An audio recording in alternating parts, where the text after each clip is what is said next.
What happens when a couple of friends deep dive into silly Star Wars thoughts and questions you never knew you needed answered? Do you think that Shmi and Qui-Gon did the Funky Town dance? Oh, yeah. You do? Oh, yeah. 100% that was her being like, come on, let's go to bed, you know? She was coming to invite us. Yeah. Join us for some casual conversation on the Cantina Chat podcast featuring Jordan and Sean. All right, welcome in to another episode of the Cantina Chat podcast. We've got a pretty fun one here today where we got to watch the newest episode of The Acolyte. Pretty heavy episode, so this will be an interesting one to dive into. Then we're going to do a game that's pretty fun, a nice new creative game that we're trying out. And then, of course, we'll be closing out the show, as always, with one of our arena drafts. This time we're going to be doing vehicles, ground vehicles, so that'll be cool. But, of course, as always, we've got Mr. Jedi Jester Jordan over here in the house. Welcome in, buddy. Thanks, buddy. We've got our Force Ghost on the coast over here. She's with us every episode, our producer. Hey! Thanks for joining us. We appreciate your help.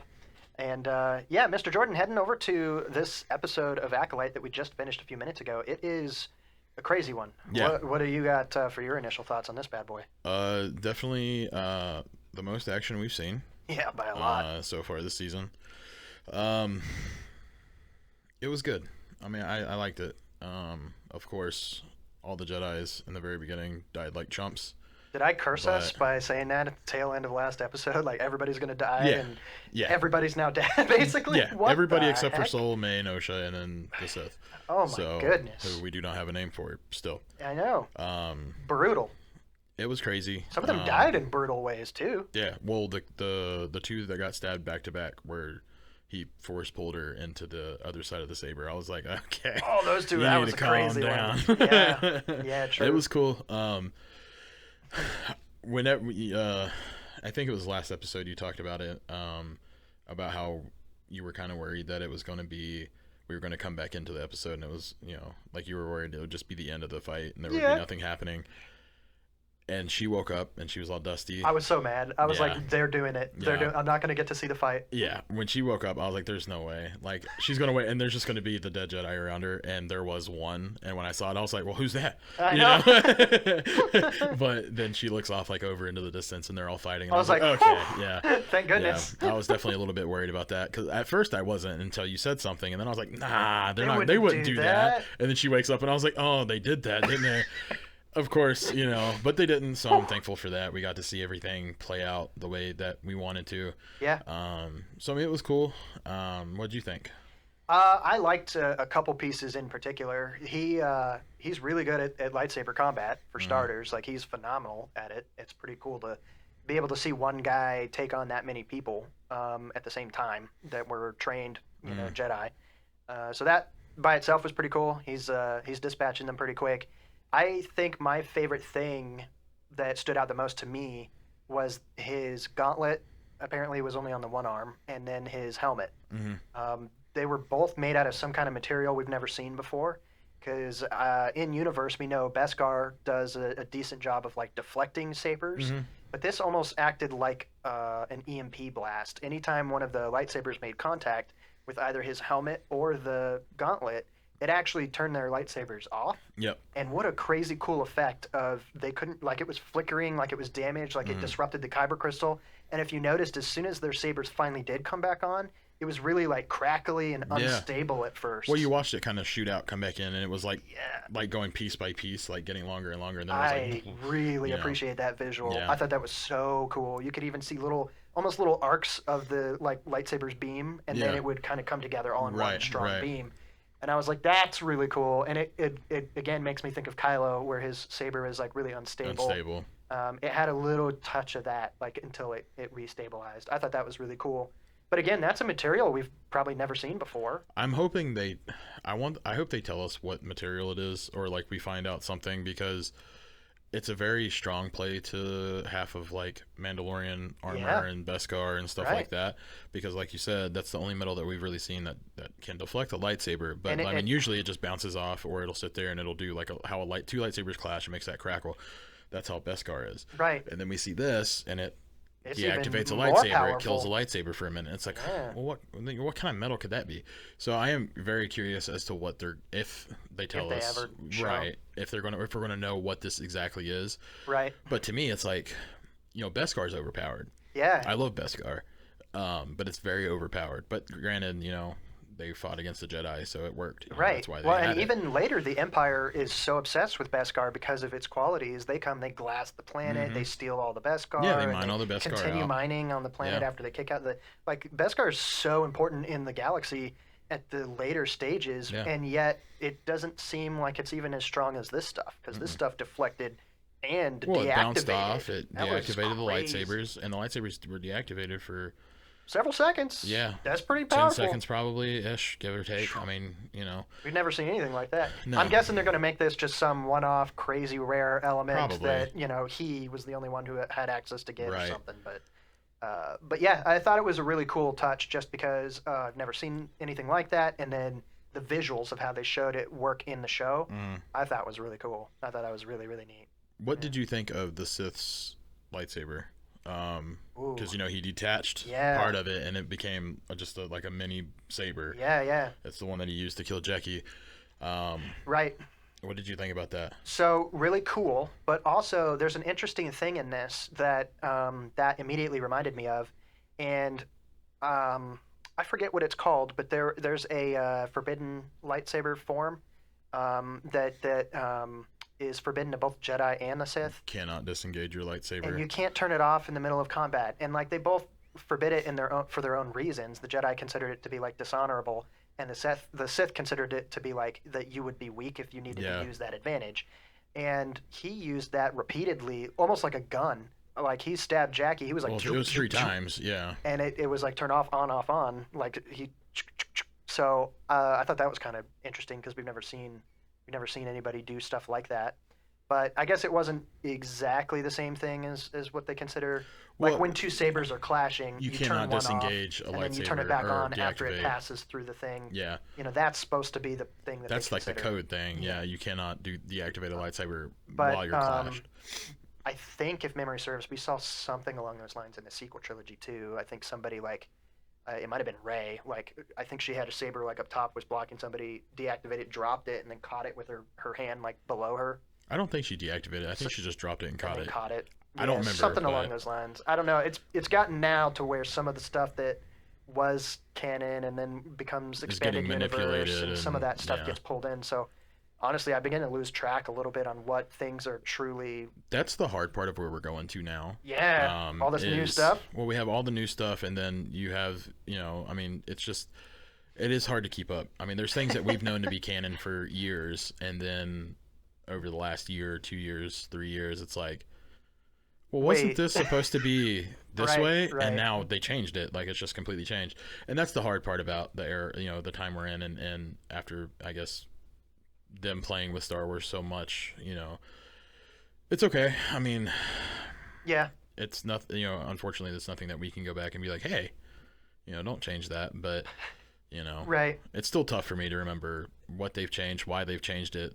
I'll be, or me and you both will be talking, and then we'll be like, oh yeah, this is how it was. And then we'll get see something, or we'll look it up, and it's like, no, actually it's this now. And we're like, Yeah. no. Anytime that certain things Okay. change and they twist Yeah. just a little bit or something Yeah. along those lines, it's always a little aggravating. Right. I do think there was a couple weird moments in the show that felt a touch just disjointed to me. I'm curious what you thought, but the last episode, I can't remember if it was me or you, to be honest, but we made the point of how May seems like she's changed. I think I was the one who was talking about it. She's changed her viewpoint now that she knows that her sister's alive, and she was willing to turn herself into the Jedi. It was near the tail end of episode 4, which was called Day, and it seemed like she was starting to kind of come out of that idea. She was willing to betray her master, turn herself in, Yeah. and all of this.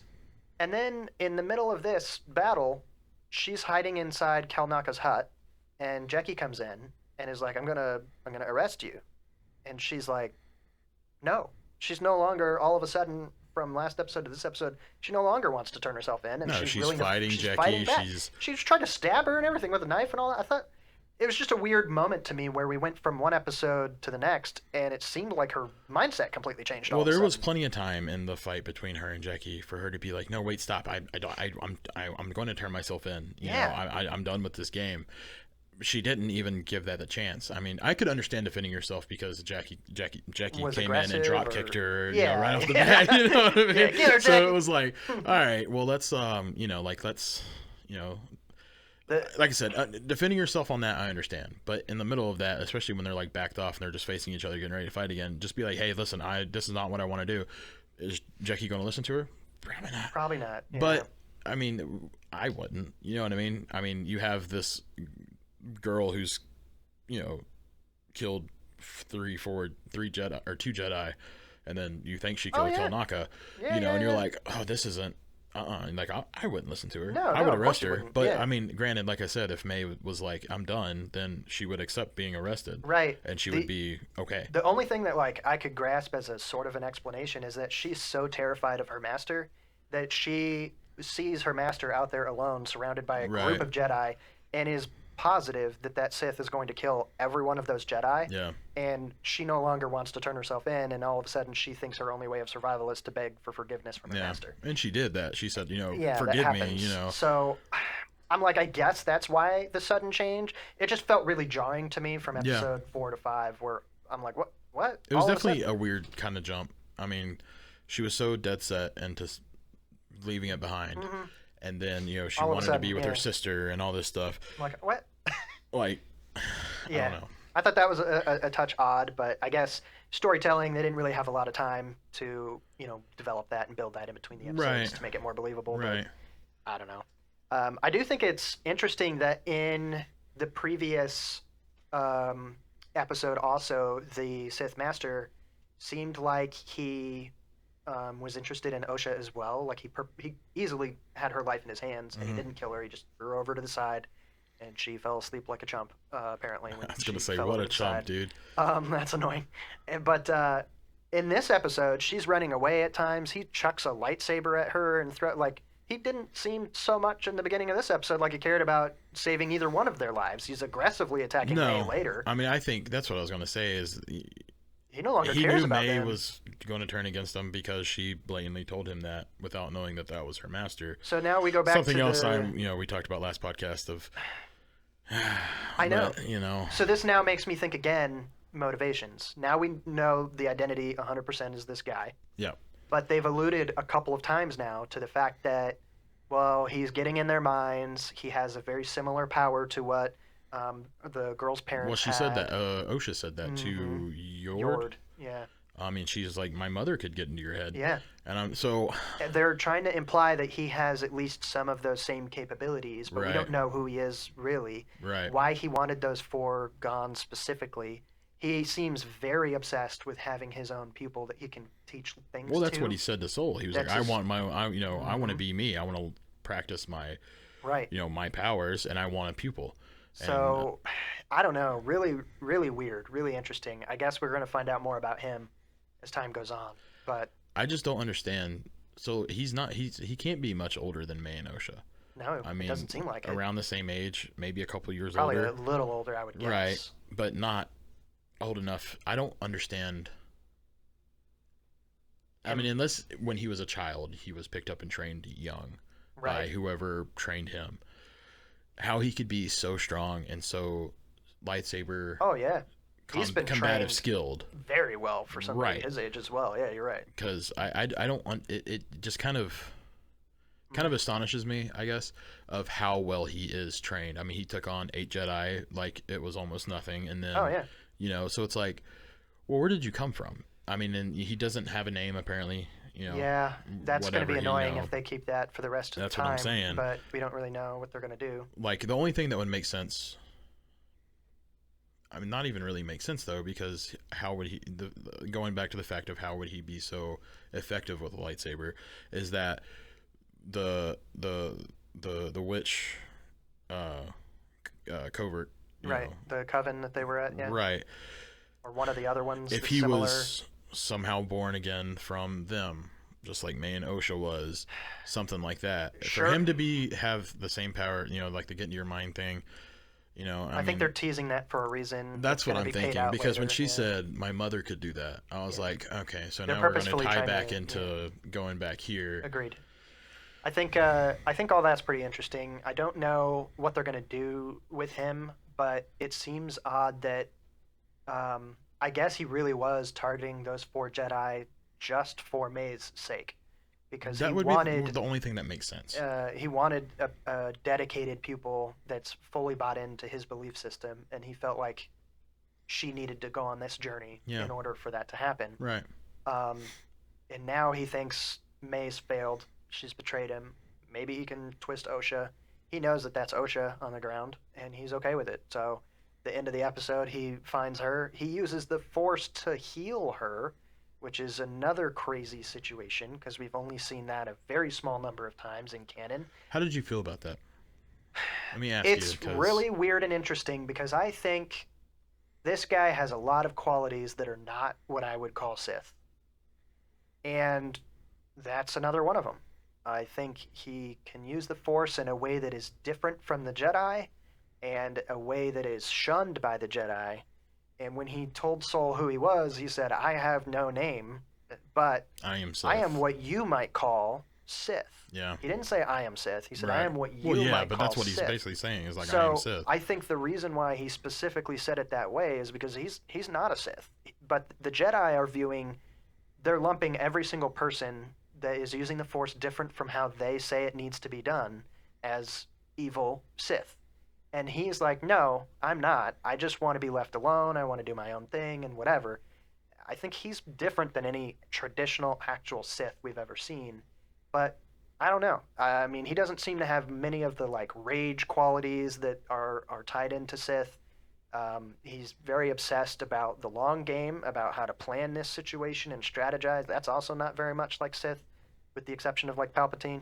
The main Sith. The main one. But he was the only one who ever behaved that way, and that's why he rose to power and did what he did, because most of the other ones were all very much just power-hungry, ambitious, and he was the only one who had the foresight to play the long game like that, I think.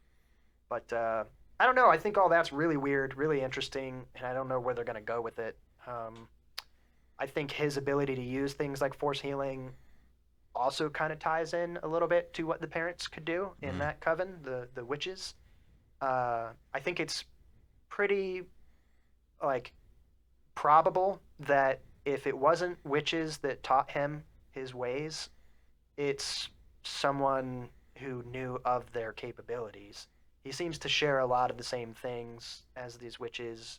They apparently had the ability to create life, so I feel like they could do force healing. That's probably pretty simple if you can create children and put embryos in another body. You probably can heal as well, although we didn't see a demonstrated power of her mother healing. But I feel like that's a step under creating life. I'll tell you one thing, though. I'm so tired of all this force healing. Where was it when we needed it? You know what I mean? Well, it was a storytelling element. We couldn't have Anakin have that capability or know that knowledge existed. It was important that he didn't know that. So, I don't know. It's an annoying thing. It just came out of nowhere. Now. You know what I mean? Like it was. It's widespread now. It's in a lot of things now. Yeah, I know. So it's just kind of, I don't know. I mean. Yeah. I just every time I see it now, I'm like. As a longtime Star Wars fan, I think it feels really weird to have. We don't have force healing. You know, there are two main things now that we see everywhere. You know, we didn't have. It's funny, dude. Could you imagine, strange. like episode 3, they knew force healing, and there was just Jedi running around, the ones who were still alive. And they're like, and then Jedi that got struck down are like, oh yeah, I'm okay. True. I think one of the things that's really interesting that we didn't talk about from the last episode, from Day, was a really small like throwaway line that Yord said when he was talking to Osha, because they had that little tracker, the little alien guy, Basil or whatever his name is. Yeah, Basil something. He's like, meh, meh, meh, meh, meh, and everybody's like, what the heck? And Osha's like, how can you understand him? And Yord tells her that most Jedi learn how to speak the language of the Wookiees in the academy, but he chose to learn how to speak that guy's language. So he could speak with him and whatever. Right. And he was the only one who could talk to him. which is important because of the end of this episode. But the point in that I found really interesting was that the Academy is apparently working a lot more like an actual school than I have been under the impression that it works, and even teaching them things that they may use like another language Right. while they're out and about. So I thought that was a pretty cool thing. It makes me think of like all these expanded universe type things where if they did have the knowledge of something like force healing, you'd think they'd have a whole division and they'd make like a squad where like if you are the Padawan, you have to learn a certain amount of force healing capabilities like general first aid before you're allowed to get deployed on a Right. mission. Or maybe it's people that specialize in that field and other Mhm. people that specialize in something else or something. Mhm. Like I feel like that could be like its own little TV show. Right. But we don't really see any of that. Like Mhm. that's just not in any canon stuff Right. that we've ever Yeah, yeah. seen. That's kind of crazy. You can't get over the force healing. No, I don't know why it just it like bugs me. It doesn't bug me, but it bugs me. You know what I mean? Right. Like I don't hate it. I just I do think it just came out of nowhere. We I saw know. it once, and then we saw it everywhere, I and it was like, though well, I think it makes even less sense where we saw it bigger first with Rey because well, nobody she was there had- to teach her. She had zero idea on what she was doing. She's just like, I don't think that should be that way. Well, it is. She was the real chosen one, I guess. She's the one who actually fulfilled the prophecy. Yeah. She could do all these dumb things Right. without training. Okay. But one of the things that I thought was really interesting in this episode was when we already talked a little bit about it, but when Osha tells Yord that her mom had that ability as well to kind of get into Jedi's minds. Yeah. And he's kind of a little taken aback by that because he didn't realize that. But in this fight with one Sith against, what is it, 8 I think Jedi? it was 8 Jedi. All coming at him at the Yeah. same time. Yord mentioned that he could get in their minds and it was distracting, but none of them Yeah, he was were describing the Sith, like what it was full, like. possessed, like we saw what happened to Torben. No. So I wonder if that's a red herring and he's actually not got the same abilities. or That's not. what I was wondering as you were talking about it. It might not be the same thing. It might Right. just be him manipulating their thoughts. Right, It's right. not so much as getting into their mind and possessing them. It's just him. He did. We already saw it in this episode. Getting into you visualize his voice and whatever, and you hear him talking to you. Yeah. That's not so weird to me. I feel like. I mean, I'm sure. I mean, there probably already has been. But I'm not sure. But I could see that happening. Right. I mean, it's just, it seems like a very Sith thing to do. I mean, something dark. Something that a dark Absolutely. Force user would do Yeah. to be able to throw their opponent off, or to make them weaker. Yeah. It feels is almost to, like is to a- mess with their thoughts. I and agree. stuff like that. I think that's so especially because the Jedi rely so much on balance and Right. keeping their mind in a specific spot in order to use their abilities. right. And they're in the middle of battle and they're trying not to get heated and Mhm. trying not to let their emotions get the best of them. They're trying to have a clear mind. And he's clouding their mind. Correct. It's like a dark aura or a siphon type ability Right. that is actively messing with them. I wanted to talk a little bit about the tail end of the episode. Yeah. Oh yeah. We've got a couple interesting things going on, but one of the things that I found that might be good is that that hasn't really been explicitly stated, but obviously we've got the costume switch, right? We've got Between May and May Osha. has cut her hair to purposefully look like Osha and swapped onto her clothes and took Sol back to his ship. So Mhm. now we had Sol telling Osha, as soon as we get back to the ship, I'm going to tell you everything. So he's about to confess, presumably, to the wrong person. This is probably going to open up May's eyes and realize that maybe Sol's not so bad after all. Maybe, I don't know, maybe it will reinforce her point. But one of the interesting couple tidbits here is that now that we know that this Sith doesn't actually care about who those 4 Jedi were, and he was doing it for May's sake, and if May gets some information from Sol that makes her no longer necessarily hate Sol, maybe she was wrong this whole time. Right. Maybe Sol's actually no longer in danger in this show, and he's not one of the assassination targets because those targets were only because of May, not because of the Sith. Right. So there's no reason to think that this Sith Master's going to hunt him down still. Now it's up to May whether or not she would want to keep doing that, and she seems like she's no longer with the Sith. So I'm a little I mean, there's two ways that it's going to go. It's either going to be he's going to sit down with her and start telling what he would tell Osha. Like what made him feel guilty. What made him feel guilty about the whole thing. Which is probably bad. And either, like you said, either she's going to be like, you know what, I'm sorry. Or she's going to just be like, well, I don't really care. And try to kill him. You do have the tracker who's on the ship who picked up Pip, what was left and of was Pip, smelling him, trying to figure out who he knows was tracking. That's not Osha. He's following her, and he's like staying behind to basically.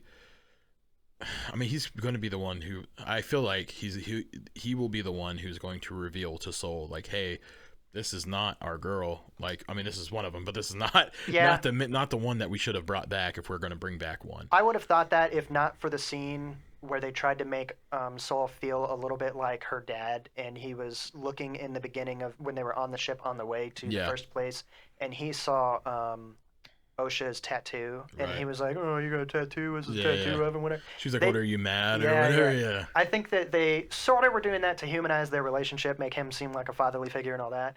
But also, I feel like one of the reasons they did that was so that later on there was going to be this body double situation, and May doesn't know Osha has that tattoo, right? And Soul's going to she would have to know now. Mid-conversation talking to her. Well, maybe. Right? You know, I mean, she took her would have clothes. seen it when she took her clothes off, but she might not have registered it. That's true. Know. Or she might just not have paid attention. She was just trying to be her. She was in a hurry trying to get swapped over before Soul woke up. My prediction, though, is that Soul is going to be mid-conversation with her and notice that she doesn't have that tattoo on her arm. That's what I'm starting to think. Either that, or it's going to be the tracker's going to come in and be like, hey, he's going to be freaking out, and then Soul's going to look at her. Him now, I don't think.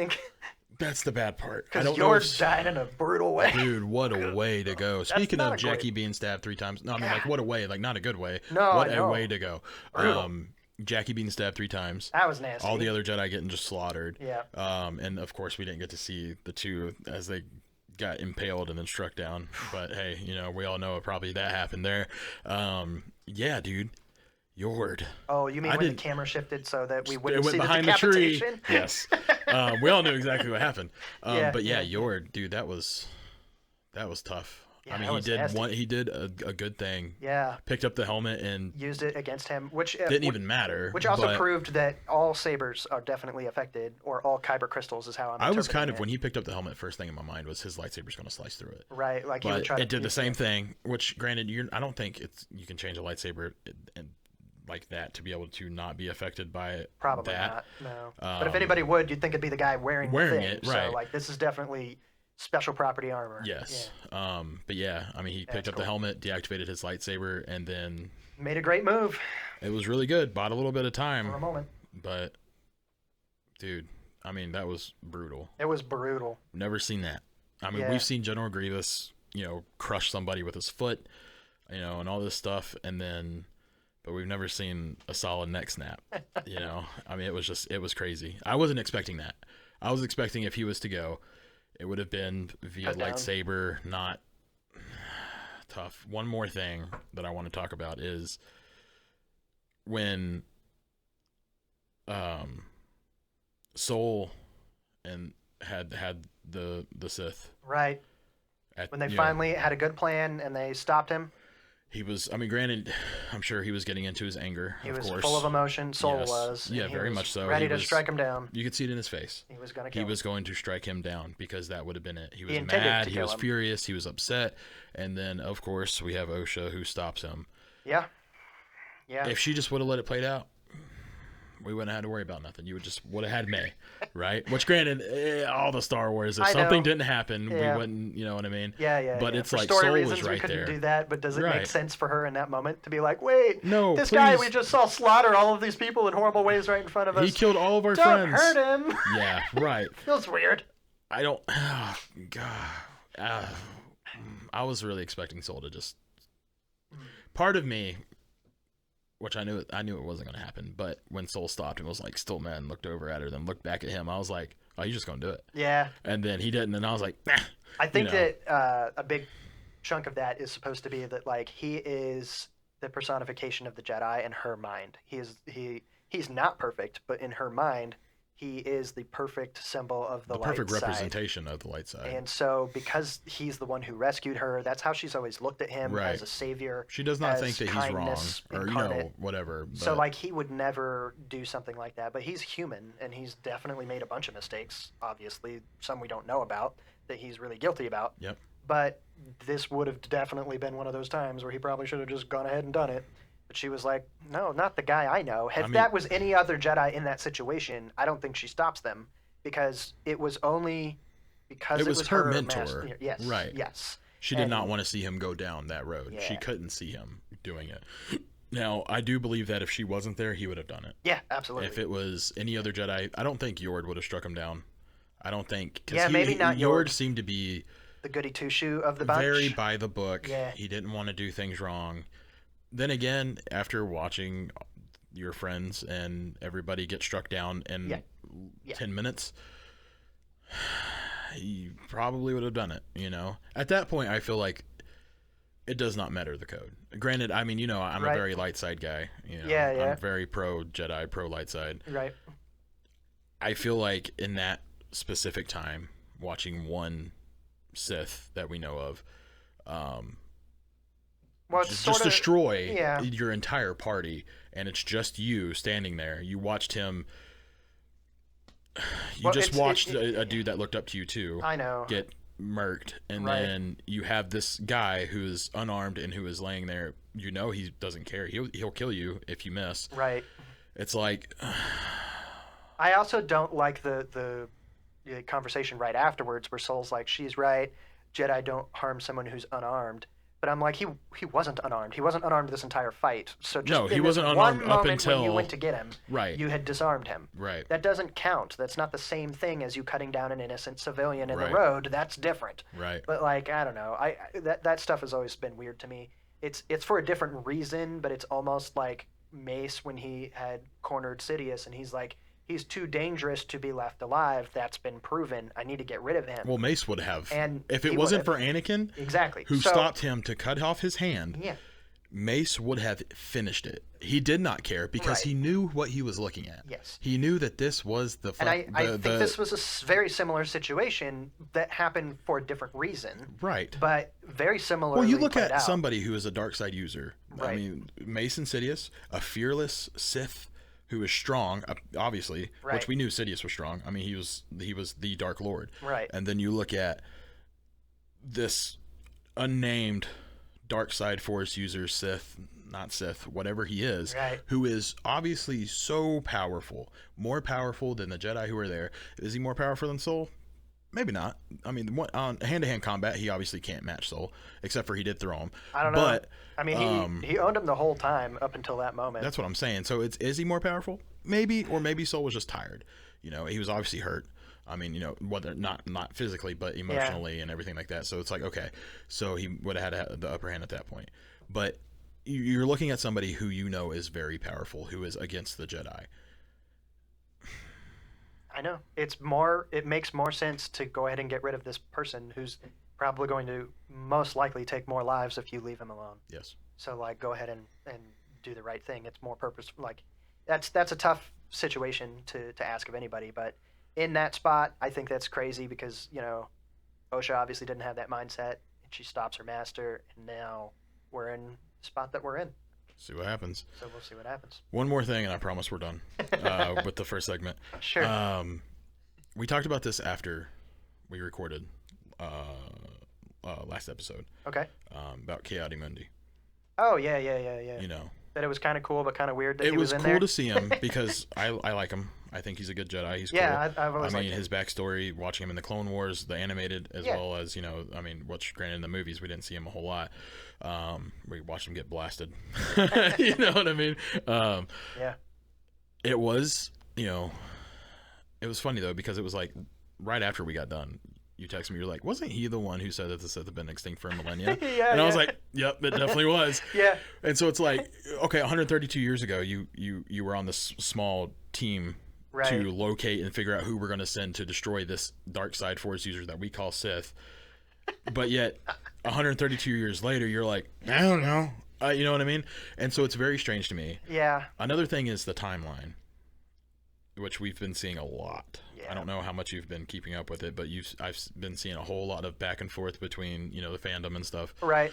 About how, and it's true, canon, we do not know how old Ki-Adi-Mundi is. Right, because they've never explicitly said in canon how old that race lives. Correct. But we've had pre-established information from outside of canon that this now breaks. So which we had Legends. Legends is if you look it up, Legends was the only one that has a lifespan. Yeah. And it tells you for children, teens, adults, like older, what age they get and to. it's like at the old, it's like 65 plus. So I don't know if it could be 65 to 80, 65 to 100. We don't know. Either way, but that's in Legends, right?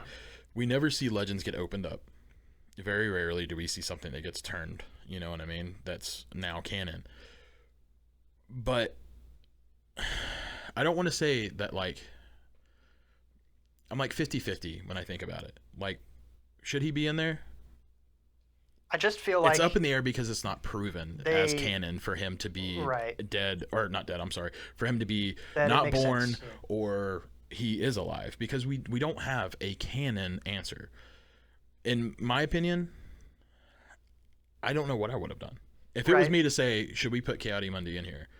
We had talked about it before the show had even started, and we had the idea of the show, and we came up with a list of, I want to say, 6 Jedi. It was like 6 Jedi that we were pretty sure. Yeah. That their lifespans, it meant that they might make an appearance in this show. Mm-hmm. And he wasn't on our list because we were going off of the assumption that he's age, not there. life expectancy, he wouldn't have even been born yet. Correct. So that's super strange that he'd be and you look at too, like his species deal. He can have however many wives he wants. Yeah, because his species is dying. It's like, well, if they can live for a long time, why are they dying out?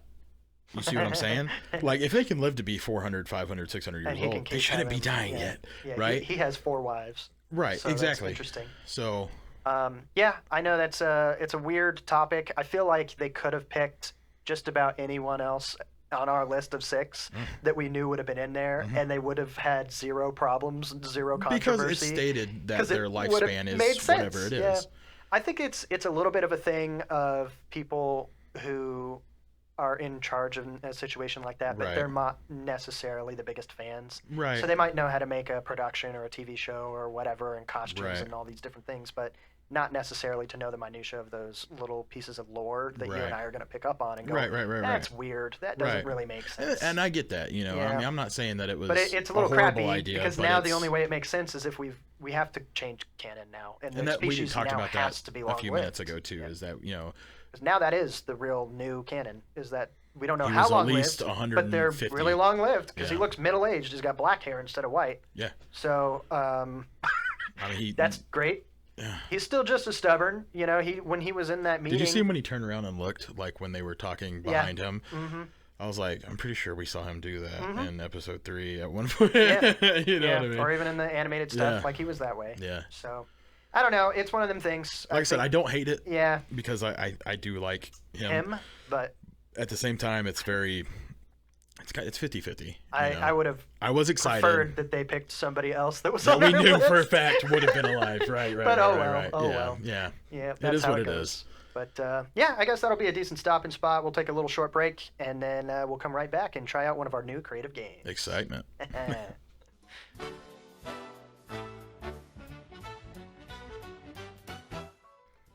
All right, welcome back in. We've now made it to the second portion here. We're going to be playing a new creative game that's pretty heavily inspired by the Shark Tank. Yeah. We're calling this the Sarlacc Pit. Hopefully it'll be fun. Basically, the idea is that me and you are going to be playing as contestants in this game, where we're each coming up with a Star Wars themed invention, and we're trying to basically pitch this as an idea to Jabba. Cool. Jabba the Hutt is going to have his representative with us, played by the Force Ghost on the Coast, our producer here. So she's going to ask us, clarifying questions and that sort of thing to try to dig down deep, like you would see something in a Shark Tank style episode. Okay. The winner at the end is going to be whoever she chooses, and then the loser gets thrown into Jabba's Sarlacc pit. So that'll be great. I don't know how I feel about that part. You either get invested in your product or you die. That's a or very are Java slowly thing to do. digested for 1,000 years. Really, is technically what happens. With a chance to climb out after 20 years or so. Oh, maybe. Only if you have Beskar Hmm. and enough oxygen in your breathing apparatus to let you survive. And What if you you wake had up that, 3 minutes before it If goes you out. got like somebody else in the pit with you who has some air. That's true. Like maybe a stormtrooper. Yeah. Are you sharing his breathing tube? That sounds kind of gross. No, that You got to do what you got to do. That did happen. That did right? happen. Yeah, that Yeah, happened. I didn't everywhere. imagine that. I don't like that. Yeah. Yeah. Well, when you get Oh, out of air, You're thirsty? I'm thirsty. You're gonna kiss that stormtrooper, aren't I you? want to kiss that Sarlacc. Give me your best Sarlacc noise real quick. It sounded like yeah! That's not bad, dude. Yeah, I mean, it was It's like bad, a pig, but it was kinda what bad, but it wasn't bad. It's a squealing pig. I can't really do a squealing pig that well. I love it. I love it. All right, so to get started here, I guess I'll go ahead and jump in first, and I'll give my pitch on the idea. When I'm done, you can do your pitch, Okay. and then right after that, she'll alternate between the two of us asking different questions. Okay. When that part of the segment is done, she's going to give us each a chance to have like a small little closing argument, if you will, like a summary, and then she'll pick. She'll pick the two, at that or point. one of the two. Yeah, exactly. Okay. So my invention, if I'm coming in, representative here of Mr. Jabba the Hutt. Thank you for joining us. You look great. I'm trying to get brownie points. Don't do That's a that. good idea. You No. like my big tail? Yeah, it was really nice. Yeah. I want you to imagine, if you will, Mr. Representative or Mrs. Representative, whatever I can't tell what race you are. I don't know what you are. Mrs. Representative, if you imagine walking into a cantina for the first time in your life, Slithering into a cantina. and you're his representative, you're not Jabba.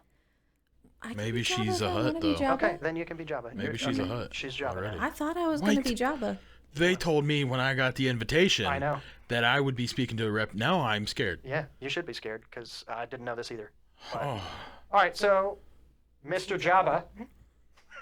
give me. no, Hey. Mom. Oh, Ma. That was all right. That was good. That's all right. That's what I was going to ask Ooh, for. Baba. Ooh, Baba Goomba. All right, well, imagine, if you will, walking into a cantina for the first time.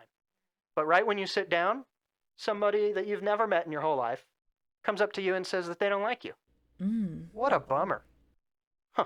Imagine arriving at the Bunta Eve, ready to show the entire world how fast your pod racer is, Mhm. only to have all of your engines blow up before you even cross the starting line. What a bummer. Mm. And imagine, if you will, growing up on the harsh planet of Tatooine in this desert that we're Mhm. in, finding out that you've had a twin sister this whole time, secretly hidden away, living a life of luxury on Alderaan. What a bummer. Yeah. What could have made all these situations better? Let me introduce you to my new product I brought here today. It's called the Deuterbot. The Deuterbot, the dual-use training remote, also known as Deuter, it's programmed with two very important functions. Its primary function is confidence boosting. You see, Deuterbot constantly and lovingly follows you around and just says kind things about you to help boost your confidence as you're going out and about. So this way, you'll always have your confidence boosted no matter where you are. Mm. Its secondary function is called the Apester mode. Apester mode. It's the actively enforced personal space training remote. Okay. This mode can be switched on easily, either with a button or with verbal commands. And basically, once this mode is on, Deuterbot will automatically detect when another person gets too close to you, and then it intervenes on your behalf for you. It emits a small blaster bolt that stings the person that's not respecting your personal space. Ooh. If personal boundaries are still not respected, Deuterbot then begins flashing bright lights, and then it plays voice clips warning that person to step back. Also, finally, if the user has subscribed to Deuter Plus subscription plan, it can even call local security to your location, no matter where you are. So this is my product I'm bringing to your attention, the Deuterbot. Okay. I like where your brain is going. I think there are a lot of a lot of aspects of what you described that could be super helpful. So my question is, in general terms, how much does this cost or will it cost, like in comparison to something else? Um, well, Deuterbot is luckily scavenged in most cases from a lot of training remotes. Training remotes at one time were abundant in this galaxy, as you know, so they're really easy to get, keeping costs really low. All I really need to do is open up one of those little round training remotes and put a little speaker inside. Really, the cost has already been accounted for with our patent pending um, programming of the bot itself. That's really the thing that sets it apart. I see, I see. Okay. So do you have any kind of competition in this market, or do you see yourself in a pretty unique space? You know, I think in this case, it's probably pretty unique. While other training remotes do exist, neither of these two functions are things I've ever seen before. And I think we could all use a little confidence boost every day. Yeah, I like the idea of those positive affirmations. I mean, I don't need them, but I could see other people who Oh, might need some hmm, help in that area, you know? indeed. But how does this Deuterbot compare to if I were to force someone, a creature to follow me and give me these kinds of positive affirmations or warn people out of my personal space? Like, what's the advantage? Um, well, as you, being Jabba, probably are fully aware, sometimes keeping free help indentured servants, that can be costly. You need to keep them fed. You need to keep them hydrated, give them food and water. A lot of times you have to give them clothing and shelter, kind of depends on the circumstances. None of these things apply to Deuterbot. All he Hmm. needs to do is rest in his included, at no charge, docking station each night to power up his battery. Okay. Well, how long would you say the Deuterbot normally lasts? Does it need a lot of maintenance and repairs? Um, so the battery charge is 6 to 8 hours. So you can get pretty much like a full day's charge from it if that's what you're hunting Hmm. before Okay. it needs to be charged back. It also knows when the charge is quite low and will warn you. That way, if you are out and about and you're not close to the docking station, it will tell you, and then you can grab it. Okay. So I like it. My other question is, do you see this as a single product or perhaps the start of a brand or a whole line of different products? Um, that's a wonderful question. That with your help, I could see this expanding and turning into more things. Potentially adding future software updates that add more functions to the Deuterbot, Mm-hmm. perhaps at different tiers of a subscription plan. Once users pay for Deuter Plus, maybe they can pay for Deuter Plus Plus, and it includes even more subscription items, potential ideas that we could add in at a later time. But at this date, enough R&D and money has been spent on making the two primary functions work really good. So that's what we're sticking with for now. Okay. So how much is the subscription service? Um, the subscription service for Deuter Plus is currently running at a low cost of 20 galactic credits per rotation. Okay. Do you have a lot of subscribers? Have you sold a lot of these units? No, we're still in. We've just finished the trial and error stage, so we're Okay. we're quite confident on how this works. But so far, the only thing we've ever really been able to use Deuterbot on have been free help, in that didn't have the choice of whether or not they could use the item or not. It just followed them around while they were doing their designated tasks, and I'm happy to report a positive increase in their efficiency due to the confidence boosting. Oh, excellent. So, what would you say are the biggest problems this business is facing or that might face when you start to ramp up production? The fact that it is right now a unique product, once word gets out of this product, or if we are not fast enough, if you can invest in this and help me to get going fast enough, uh, potentially other people may also see that this is a market not yet tapped, and they may choose to jump into this. So I think we have an opportunity here to jump into something brand new, but a potential issue of if we delay, somebody else could beat us to it. I see. Okay. So there's definitely an urgency to your request for an investor. Absolutely. That's why we're here. Okay. All right. Well, I like it. Like I said, I think you've got a really good idea, and I think it's got a lot of potential in this market. I think all of us need a little extra confidence from time to time. I know personally, I would love some personal space, especially in the light of any galactic illnesses that might circulate. It keeps people exactly 6 feet away exactly, from you at all times. Exactly where they should be. Yes. Excellent. I can definitely see the advantage. That's handy. It's really nice. It's real handy. Huh, thank you. Get the galactic plague out of here. Yeah. Very nice. So excellent. Any last thoughts or comments that you'd like to kind of sum up why you think I should invest? I guess like as a closing statement, I would just say that as we live in a galaxy that's full of bummers, this is one way that we could bring the Deuterbot to every home in the galaxy, and we could do away with all the bummers. Thank you. Excellent. One final follow-up question. Would you consider a different name? Unfortunately, the name is locked in its place due to the acronym dual-use training remote. See. If we did add more uses, we would probably just need to rework the entire thing. It might be too difficult. We might have to stick with only 2 functions. I see. Okay. Deuter, Okay. huh? Deuterbot. Okay. Very nice. All right. Excellent. Thank you. All right, Mr. Jordan. Let's see what you're going to bring into our meeting for the sales pitch. Excuse me while I open the floor here. Ooh, I love it. All right. Well, let me just ask you one question. And when I say one, I mean multiple. Okay. Are you a Jedi or Sith? Do you have a clumsy Padawan who can't control their own lightsaber? Are you a lightsaber enthusiast, a collector, with a fine addition that you might have just added to your collection?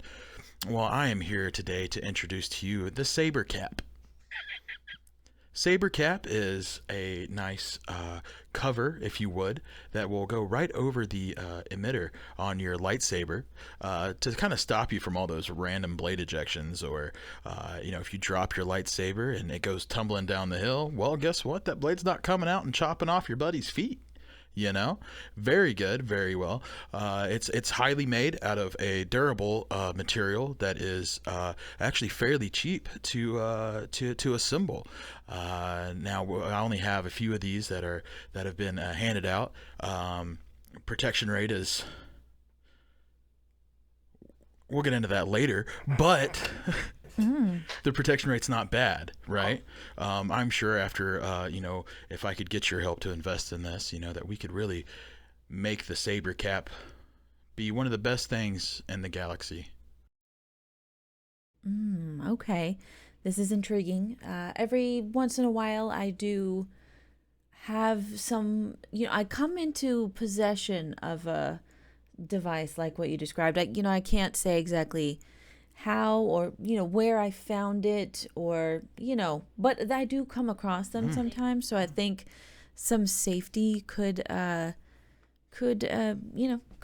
come in handy. So let me start with asking, would you say that this product protects against premature ejections?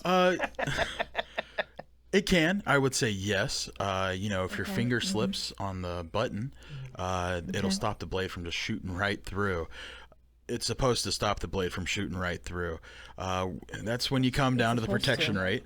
If you don't have it on there all the way, it can still kind of pop off. We're working on a good way to make kind of like the seal, the latch, I guess you would, a little bit more durable. But so far we're about probably a 50-50. And I've given out probably 30 of these, so we're looking at 15 and 15.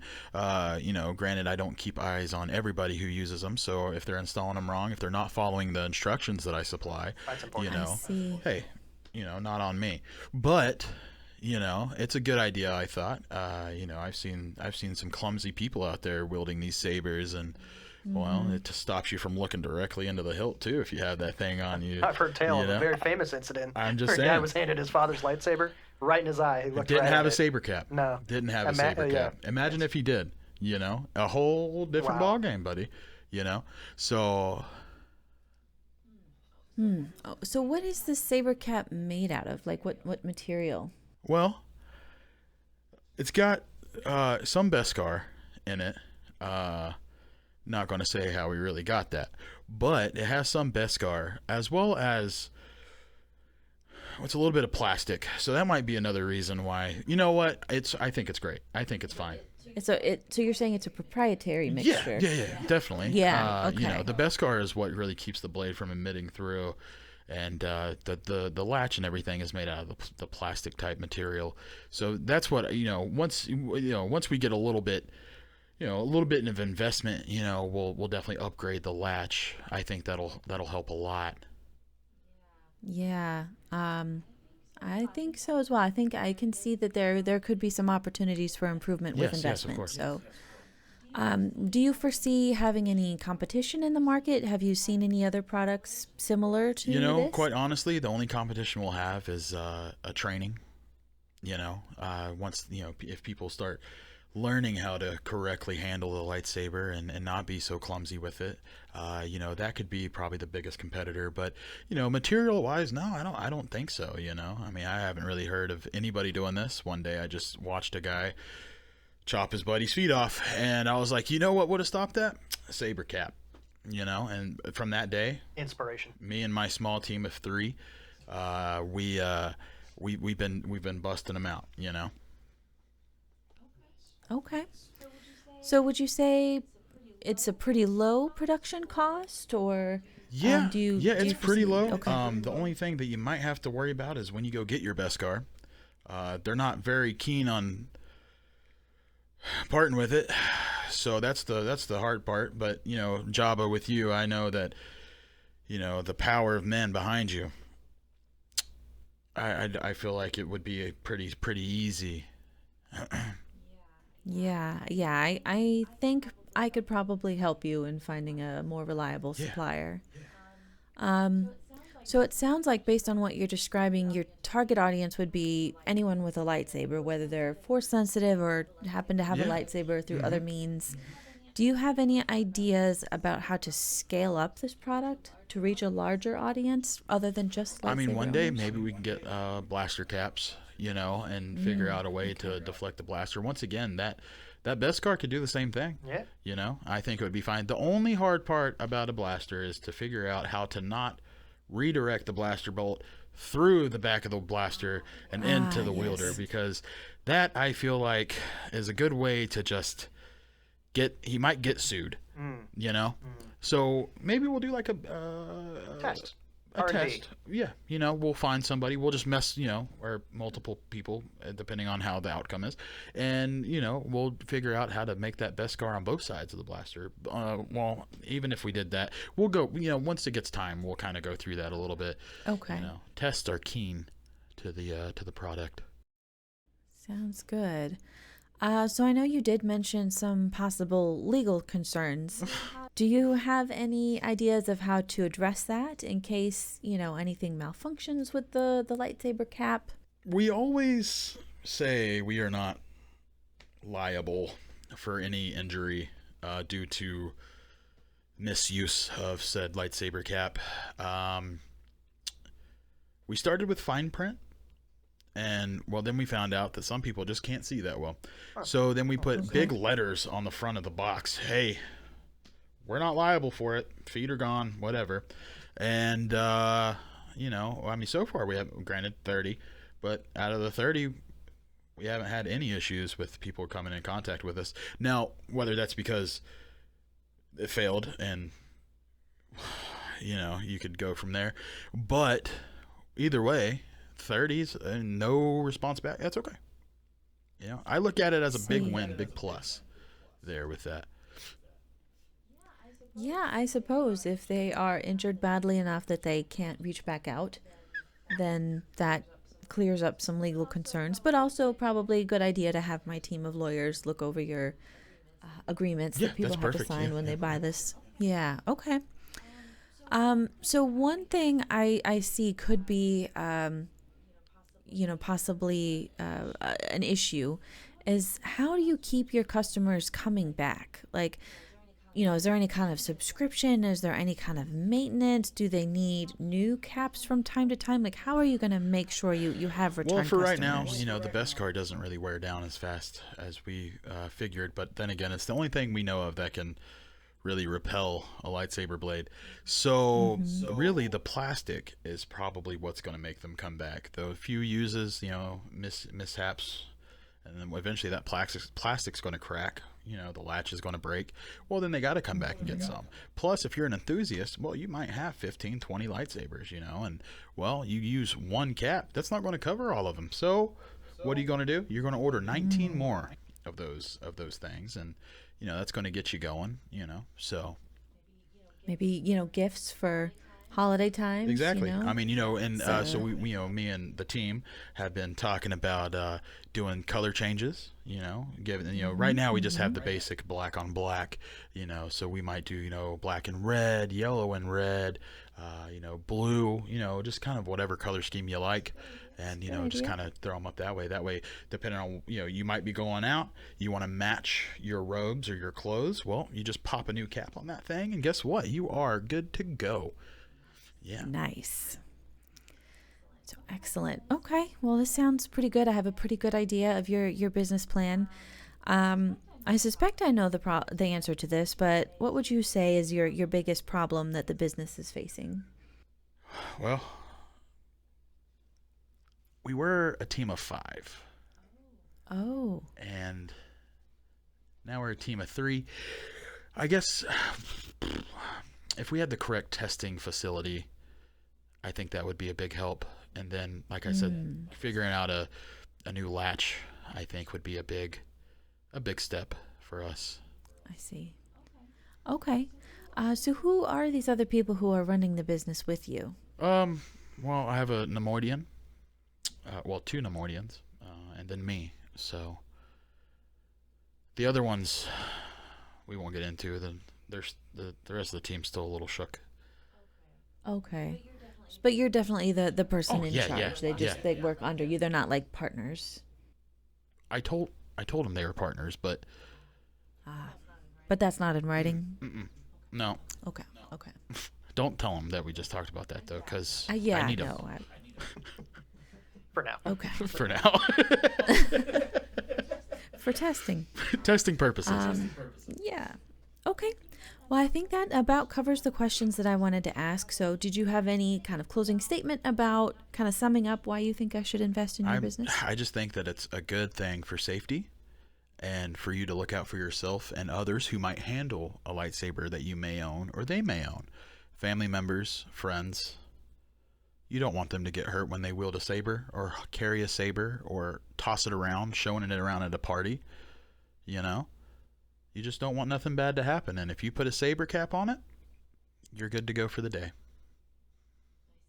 I see. Okay. All right. Well, excellent. Thank you both for presenting your business ideas.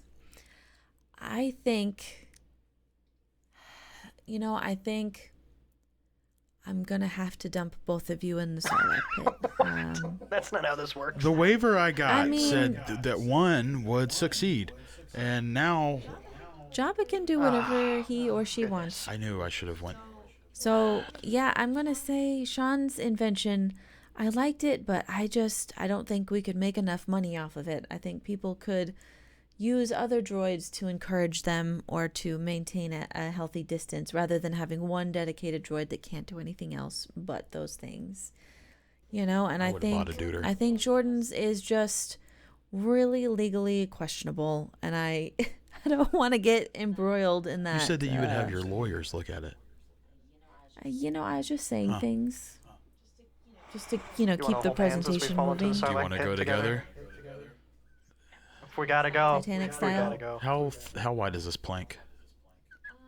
I'm gonna say about I'll piggyback. 2 feet. Just get on my I'll back. piggyback. We'll jump together. Yeah, jump together. Okay. 2, 1. Aim for the bushes. All right. Thank you so much. Yeah, Miss thank you. I Savannah. appreciate I that. appreciate that. Good job, Jordan. Thank Those you. were You pretty too, funny. buddy. I liked them a lot. I like the duder. The duder was good. That's great. That's great. All right, we'll take a short break. We'll be right back. Cool.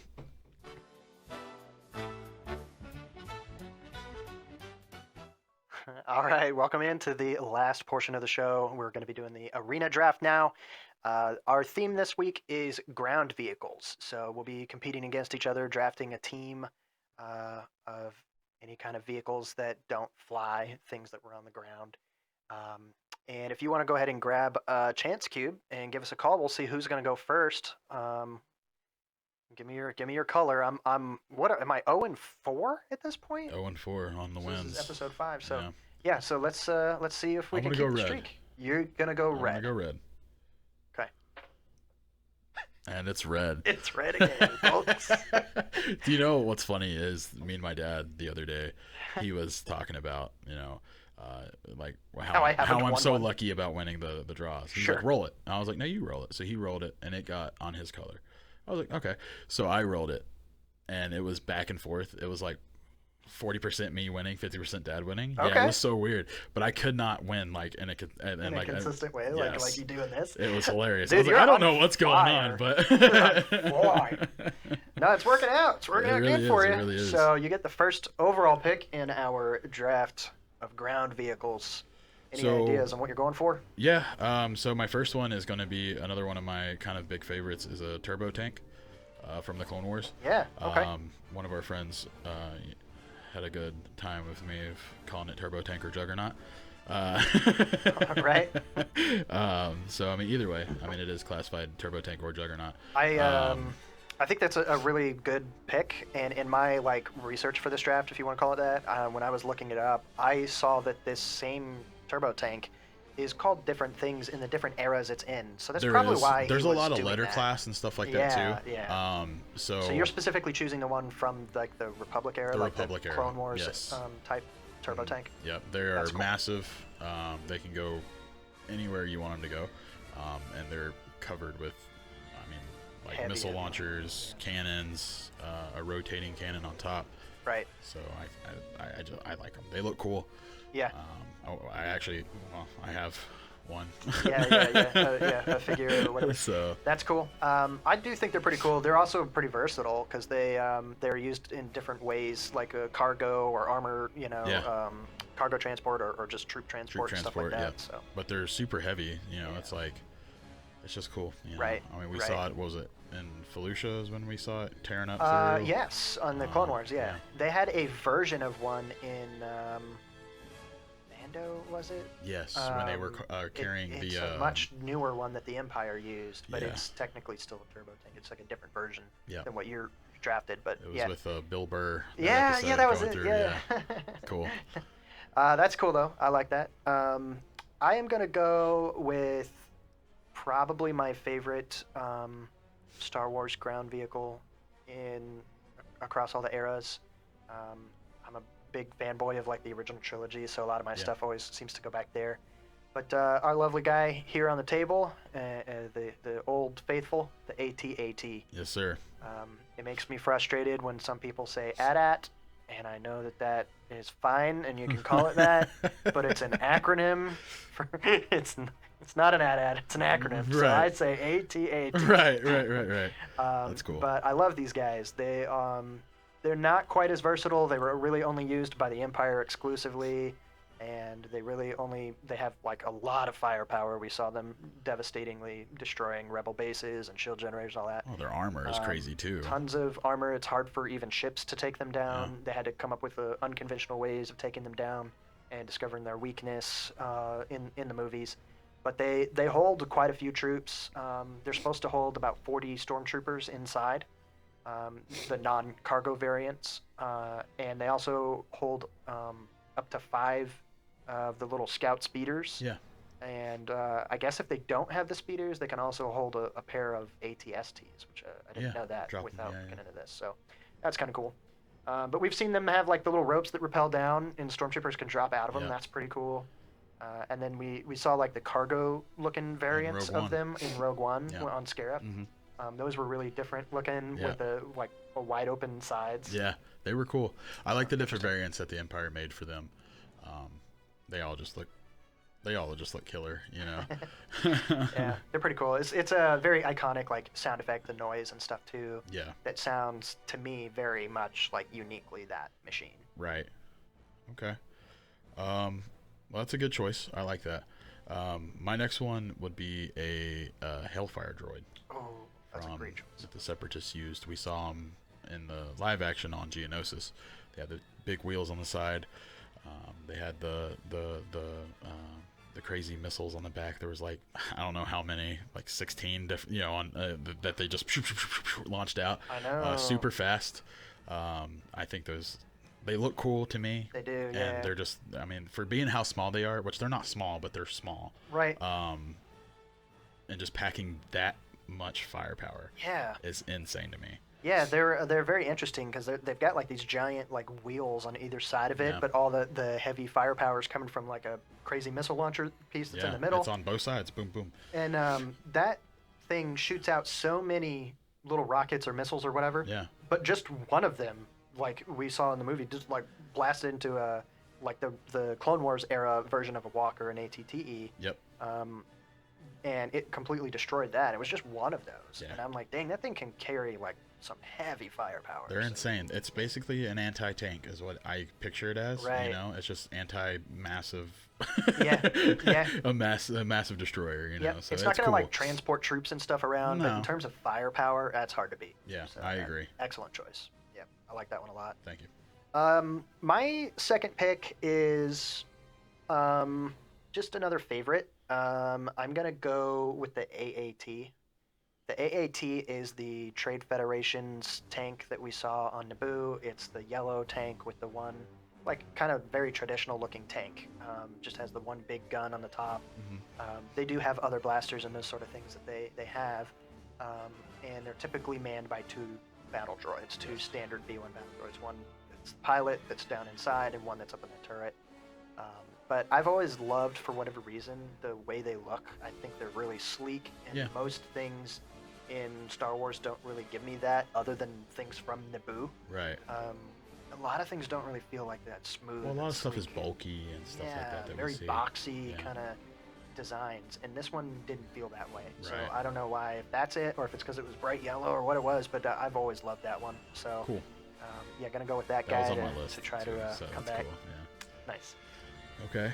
So my next one is going to be one of my favorites, an ATTE. They're awesome. I had a feeling you would put it on your list for sure. You know, I mean, they got 6 legs. They're a little slow, but Yeah. their armor's fairly decent. And Right. I mean, when we watched it, well, unfortunately, the Hellfire droid destroyed one.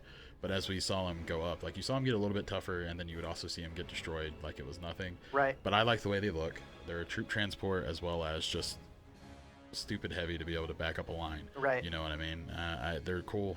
The cannon on top, I love it. You know, it's got the single man pivoted cannon. Right. Dude, it's just cool to me. I think it's cool. I think the cockpit is cool. It's right on the front. You could, you know, Right. it's dangerous for the pilot. We've watched however many pilots get blown out and cut out and everything like that. But it's just a cool look. Yeah, I think so too. I thought it was pretty neat in the animated show Rebels when they encounter old Rex and the remaining clones, Gregor. Who is it? Gregor, Gregor Rex, and Wolf. Wolf, yeah. Yep. When they're all old and they're on their like retired ATTE. Yeah. And like the Empire comes after them with walkers, and they're showing how like their skill, even with the ATTE, can overcome even, I think it was like 3 walkers Yeah. they had that they were fighting off. And I thought it was really cool because it showed like the new evolution of the walkers, but also the clones are just really good. So Yeah. like if you're a good pilot and a good gunner, you might be able to overcome maybe some of those weaknesses Yeah, as well. definitely. So well, even in that the was Clone cool. Wars movie, the animated movie, we watched ATTEs climb up a cliffside. yeah, remember? that's true. And they I didn't do mean- that at all. I mean, you can't do that with these No, but AT-AT those walkers. just walked up like it was nothing. Yeah. Blasting, the cannon was still going. I forgot about Yeah. that. That's a really cool. Really cool. Yeah, good point. Yeah, interesting pick, but a good pick Thank you. for number 3 for sure. My number 3 is, I guess, going to perfectly match my number 2. I'm going to go with a tank that's called an MTT. This is the other Trade Federation tank. This is the really big brown machine that was basically just a troop transport. Right, okay. This thing comes to the battlefield designed to carry battle droids, and it has 2 massive guns on the front, but it's slow moving. It doesn't do great in combat by itself. It's just designed to be a heavily armored troop transport, and its retinue includes 100 battle droids that it can deploy at one time. So, and the deployment mechanism is cool looking. When the whole front thing opens and they come out, and the little like tray comes down and kind of drops them all down, so they come out in unison. Yeah. It's really, really neat. Yeah. But if you had something like that you could deploy, like in the movie, we saw them deploy, quite a few of them side by side. Yeah. And that was cool looking. Yeah. Yeah, nuts.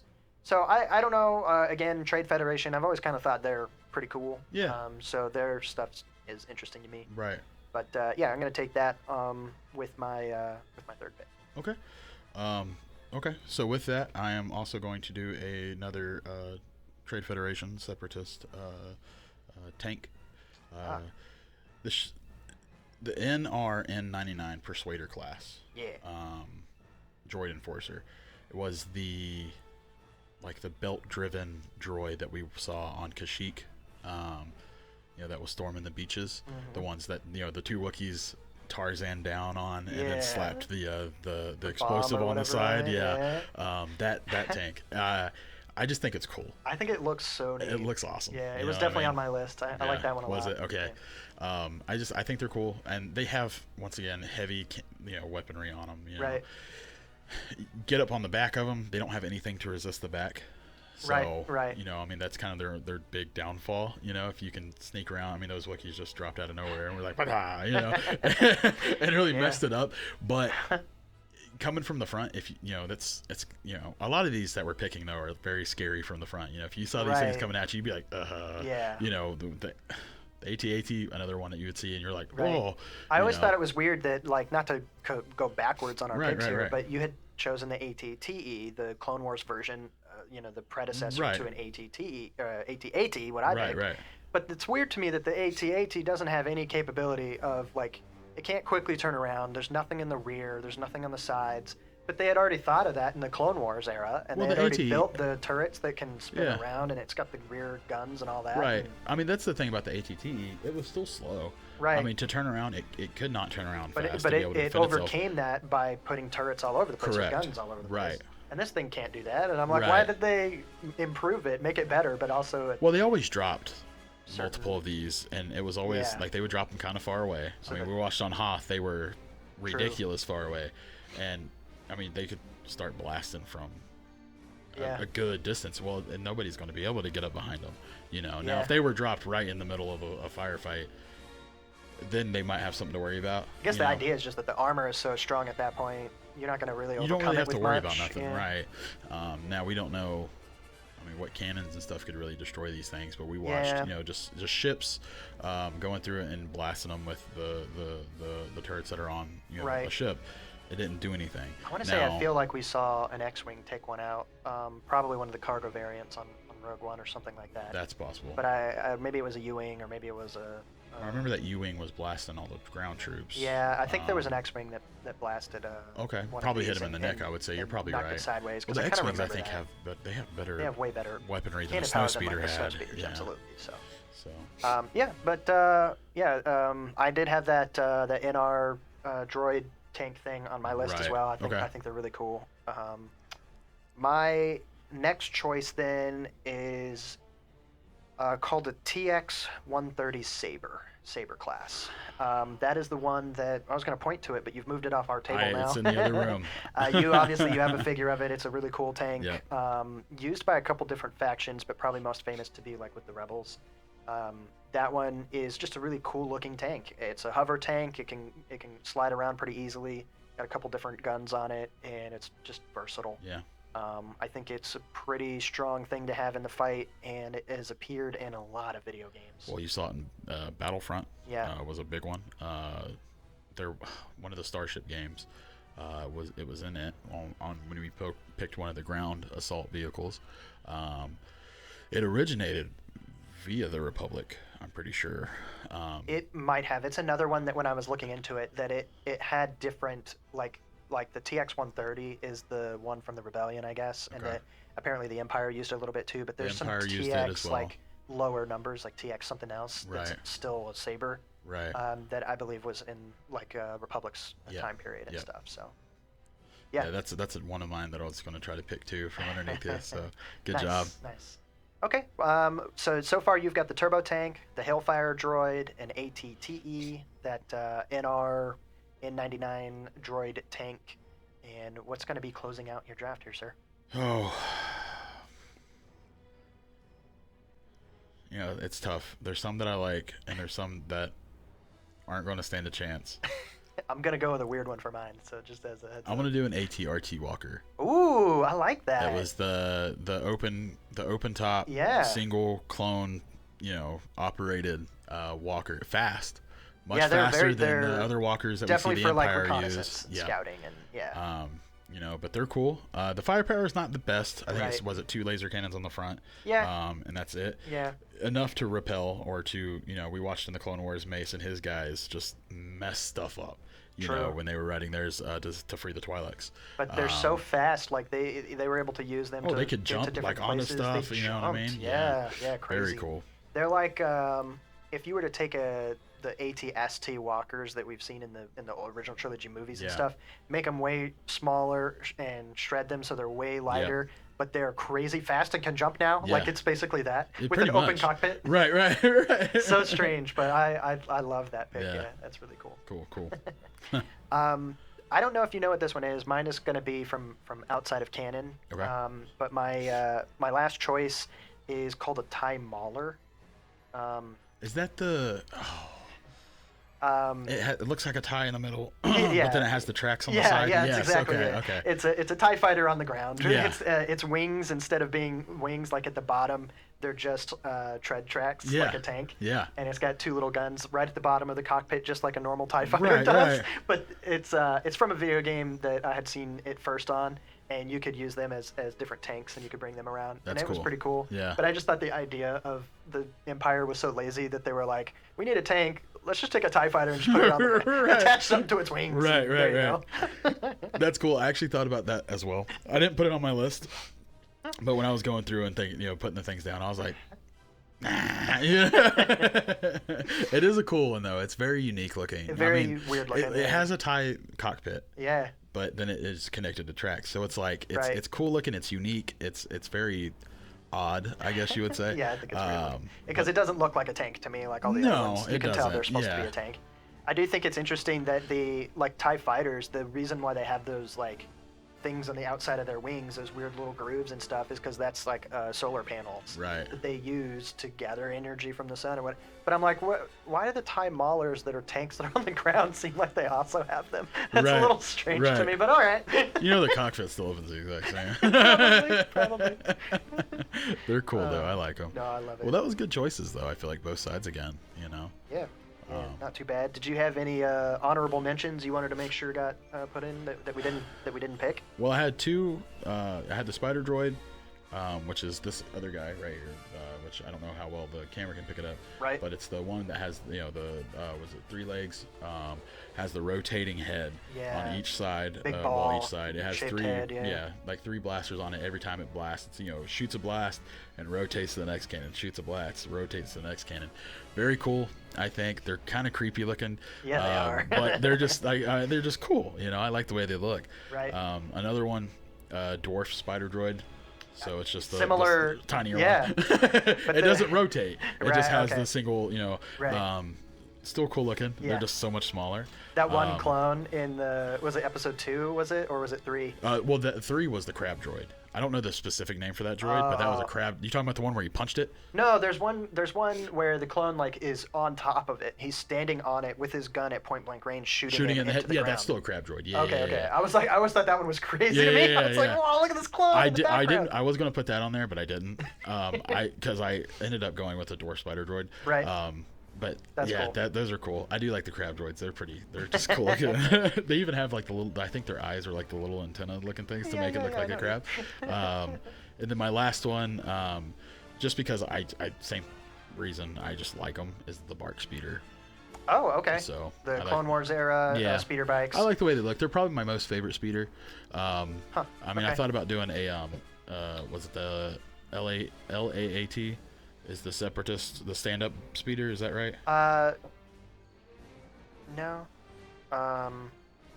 Oh, you're talking about the it's a STAP, STAP. Oh, STAP. The one with the B1 droid where he's driving around on that thing. Yes. The one that comes after Jar Jar, and he's like, Yes. "You saved my again." yeah, that one. That one's another. I didn't put it on there, yeah. but it's kind of the same reason. Like, I just think Sure. they're cool looking. So. Yep. That's cool. That's very neat. We picked almost every single thing that was on my list. The only two things I had, I put them on here just because I like them, but Right. in reality, they'd probably be not that great in a battle. Right. But, the Imperial speeder bike, the same thing you just said, but Okay. the one for the Empire. I Right. like that one a little bit more personally. Okay. And I like the way they sound a ton, and it's cool that they had special helmets for the scout troopers to Yes. drive them, and the same troopers are usually snipers, so like it all worked out to be Yeah. kind of a same kind of scout kind of guy. I Right. like that one a lot. And the only other thing I put on here, just because it's a ground vehicle, but it would do bad in combat, is a sand crawler. Okay. We get our big guy from the Jawas. Right, I was right. like, those guys are cool, but Just come scooting in. it would you do know what I nothing mean? in a fight. No, But it it'd wouldn't. be there. Well, I mean, great shield for everybody else to use. I don't know. You The know? one in the movie, the only one that we saw, got killed by regular stormtroopers' guns. That's right. They These were on blast points foot. are too precise for sand people. The only time you ever hear Imperial precision is Right. when they shoot Jawas, I guess. Yes. It's hard to miss a sandcrawler, though. That's you know what true, I mean? that's true. So, but that's cool. Yeah. I mean, all around, the ones that were, in, our honorable mentions and our regular ones, I feel like were very good. Yeah, that's fun. That'll be a good one. I always enjoy it, though. The arenas are fun. It just lets us show what we like, Yeah, what yeah. our taste is. Have a and good time with it. I do tend to stay with the Republic era. A lot more, I know feel that's like. it's your favorite era, Yeah. and mine is more the original trilogy. So a lot of times when we do have crossovers, it's Yeah. because we really like something from the other side. Yeah. But that's pretty funny. Yeah, I like it. Well, cool. All right. Well, thank you guys once again for stopping in and checking us out. Be sure to stop by the Facebook page.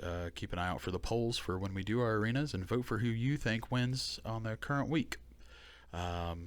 And as always, may the laughs be with you. Great, thank you. Yeah.